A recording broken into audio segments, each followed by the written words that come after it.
Hello, ഞങ്ങളിന്ന് night ഡ്രൈവിന് വന്നേക്കാണ് ഇവിടെ. ഞങ്ങൾ മുമ്പേ കൂട്ടി പ്ലാൻ ചെയ്തതല്ല കേട്ടോ, പെട്ടെന്ന് എടുത്തൊരു തീരുമാനമാണ്. രാത്രി 10:45 കാരണം ഇന്ന് സാറ്റർഡേ ആയ കാരണം എല്ലാവരും കുറച്ച് ലേറ്റായിട്ട് എണീറ്റത്. അതുകൊണ്ട് തന്നെ എല്ലാ കാര്യങ്ങളും വൈകി. ഉച്ചയ്ക്ക് ഫുഡ് ഞങ്ങൾ കഴിച്ചത് 5 മണിക്കാണ്. അത് കഴിഞ്ഞിട്ട് അപ്പനും മോളും ഞാനും കൂടി നല്ലൊരു ഉറക്കം ഉറങ്ങി എൻ്റെത് രാത്രി 10 മണിയായിപ്പോൾ. പിന്നെ അന്നത്തെ നൈറ്റ് എന്തായാലും ഇവൾ ഉറങ്ങില്ല എന്ന കാര്യം നമുക്ക് ഉറപ്പാണ്. കാരണം ഇവൾ സാധാരണ ചില ദിവസങ്ങളിൽ ലേറ്റായിട്ട് എണീറ്റ് പിന്നെയുള്ള വെളുപ്പിന് 4 മണി 5 മണിയായിരിക്കും കിടന്ന് ഉറങ്ങുമ്പോൾ. അങ്ങനെ അവൾ എന്തായാലും ഉറങ്ങില്ലാന്ന് തോന്നിയപ്പോൾ ഞങ്ങൾ പറഞ്ഞു നമുക്കൊന്ന് പുറത്ത് പോകാം. ഫുഡ് കഴിക്കാൻ ആർക്കും വിശപ്പില്ലാത്തതിനും ചായ ഒരെണ്ണം കുടിക്കാമെന്ന് വിചാരിച്ച് അങ്ങനെ ഞങ്ങൾ പുറത്തേക്ക് ഇറങ്ങിയതാണ് കേട്ടോ.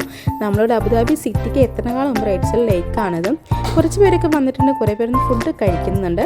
ഞങ്ങളപ്പോൾ അവളെയും കൊണ്ട് വന്നു. അവൾ ഫുൾ എനർജി ആയിട്ട് ഇദ്ദേഹം ഓടി നടക്കാണ്ട് എന്തായാലും ഇപ്പോൾ ഒന്നും ഉറങ്ങില്ല എന്ന കാര്യത്തിൽ ഉറപ്പായിരുന്നു.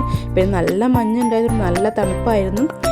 അതുകൊണ്ട് അധികം നേരം ഞങ്ങൾ സ്പെൻഡ് ചെയ്തില്ല. കാരണം ഇവൾക്ക് സ്വെറ്ററും കാര്യങ്ങളൊന്നും എടുത്തിട്ടുണ്ടായിരുന്നു. നമുക്ക് അറിയത്തില്ലായിരുന്നു ഇത്ര തണുപ്പുണ്ടാകുന്നുള്ള കാര്യം. അതുകൊണ്ട് ഞാൻ കുറച്ച് നേരം അവിടെ അവളെ കുട്ടിയൊക്കെ നടന്നു. പിന്നെ കുറച്ച് കഴിഞ്ഞപ്പോൾ ഞങ്ങൾ അവിടെ നിന്ന് പോന്നു കേട്ടോ.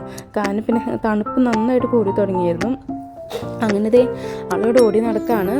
പിന്നെ ചായ എന്തെങ്കിലും കഴിക്കാമെന്ന് വെച്ചിട്ടാണ് ഞങ്ങൾ പിന്നെ അവിടെ നിന്ന് ഇറങ്ങിയത്. കാരണം വിശപ്പുണ്ടായില്ല, ലേറ്റായിട്ട് ഫുഡ് കഴിച്ചു കാരണം.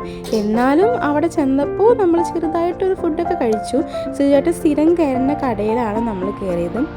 അങ്ങനെ ഞങ്ങളിത് ഇവിടെ ഒരു ഗൾഫ് ഷെൽ എന്ന് പറഞ്ഞിട്ടാണ് കേട്ടോ ഇവിടുത്തെ ഷോപ്പിൻ്റെ പേര്. അവിടെ വന്നു. അപ്പോൾ ശരിക്കും ക്ലോസിങ് സമയമായി, 2 മണി 2:30 ആയി. ഞങ്ങൾക്ക് എത്തിയപ്പോൾ അവർ ക്ലോസ് ചെയ്യാൻ പോകുമെന്ന് പറഞ്ഞു. എന്നാലും ഞങ്ങൾക്ക് വേണ്ടി ഒരു ഫുഡ് റെഡിയാക്കി.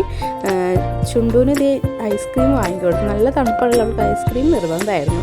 എന്തെങ്കിലും ആവട്ടെ എന്ന് വിചാരിച്ച് അവൾക്ക് ഒരു ഐസ്ക്രീം വാങ്ങിച്ചു കൊടുത്ത് ഞങ്ങൾ അൽഫാം ഓർഡർ ചെയ്തു.